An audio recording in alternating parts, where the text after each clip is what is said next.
നിങ്ങൾക്ക് കുറവുണ്ടാവാം, നിങ്ങൾ ദേഷ്യപ്പെടുന്നവരായിരിക്കാം, നിങ്ങൾക്ക് പോരായ്മകളുണ്ടായിരിക്കാം, നിങ്ങൾക്ക് ഒത്തിരി അബദ്ധങ്ങൾ ജീവിതത്തിൽ സംഭവിച്ചിട്ടുണ്ടാവാം, നിങ്ങൾക്ക് ഒത്തിരി ഇപ്പോഴും കുറവുകളുണ്ടാവാം. പക്ഷെ നിങ്ങൾ വിളിച്ചാൽ നിങ്ങളുടെ ദൈവം വരും. നിങ്ങൾ വിളിച്ചാൽ നിങ്ങളുടെ ദൈവം വരും. എപ്പോഴെന്നറിയാമോ? ഒരു പൊട്ടനെ പോലെ, ഒരു പൊട്ടിയെ പോലെ ദൈവം എഴുതി തന്ന ഈ തിരുവചനങ്ങൾ സത്യമാണെന്ന് വിശ്വസിക്കണം. പറഞ്ഞേ ഹല്ലേലൂയ. ലോകം പറഞ്ഞ് വിശ്വസിച്ചുകൊണ്ടിരിക്കരുത്, മനുഷ്യര് പറയുന്നത് വിശ്വസിച്ചുകൊണ്ടിരിക്കരുത്. ദൈവം പറഞ്ഞത് വിശ്വസിക്കണം. പറഞ്ഞേ ഹല്ലേലൂയ. അപ്പൊ ഇവിടെ പറയുകയാണ്, എന്താണ് പറയുന്നത്? അബ്രാഹത്തിന് ലഭിച്ച അനുഗ്രഹം വിജാതീയരായ നമ്മിലേക്കും വ്യാപരിക്കേണ്ടതിനാണ് ക്രിസ്തു നമ്മെ പ്രതി ശപിക്കപ്പെട്ടവനായി തീർന്നത്.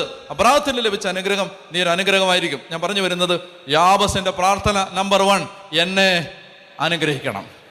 അപ്പൊ അത് നടക്കുമോ? നടക്കും. എന്നെ അനുഗ്രഹിക്കണം.